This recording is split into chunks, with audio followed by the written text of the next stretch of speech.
Thank you, Mr. Chairman. Today, we consider a number of legislative proposals that attempt to help companies raise capital.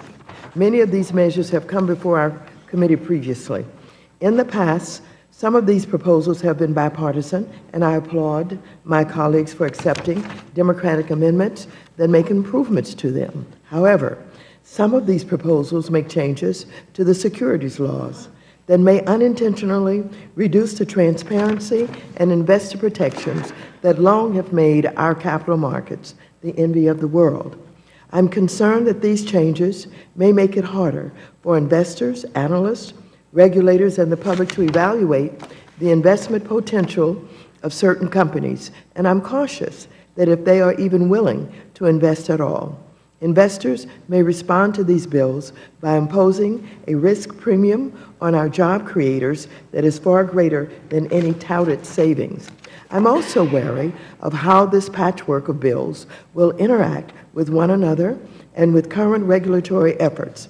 A piecemeal approach may unnecessarily eliminate valuable investor protections and thereby undermine investor confidence and hamper the very goal that these proposals are designed to achieve, promoting capital formation.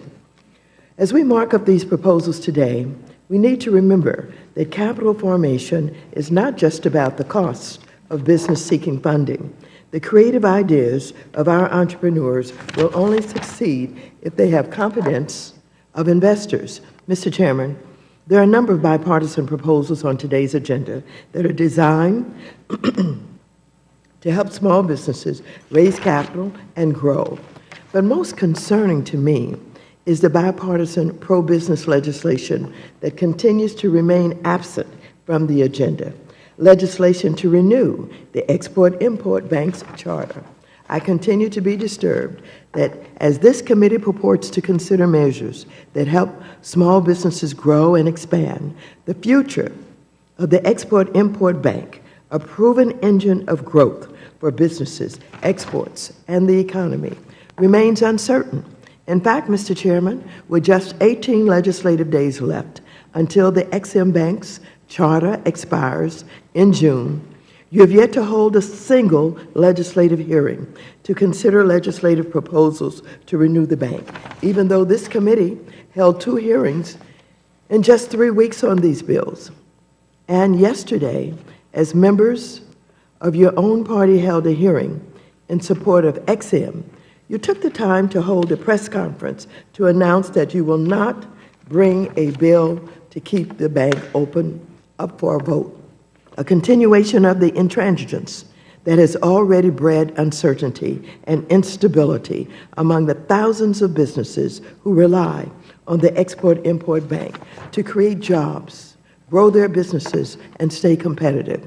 The uncertainty over the bank's charter has already cost American businesses contracts and opportunities to grow and expand. Soon, it could cost those businesses and the communities that depend on them thousands of jobs. In fact, some businesses are already announcing that they are seriously consider moving manufacturing operations to countries that support exports. China, Russia, and European countries all have their own version of the Export-Import Bank, and we are handing these countries and their businesses a competitive advantage should this Congress fail to renew the bank's charter. Mr. Chairman, virtually every Democratic member of this committee and of this House has lined up in support of legislation to renew the Export-Import Bank. In addition, 60 members of your own caucus have publicly disagreed with you on Ex-Im and co-sponsored legislation that would renew the bank's charter for the long term.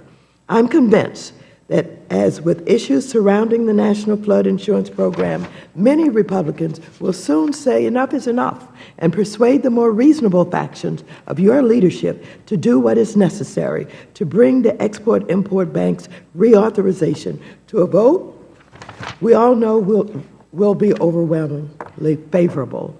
Thank you, and I yield back the balance of my time.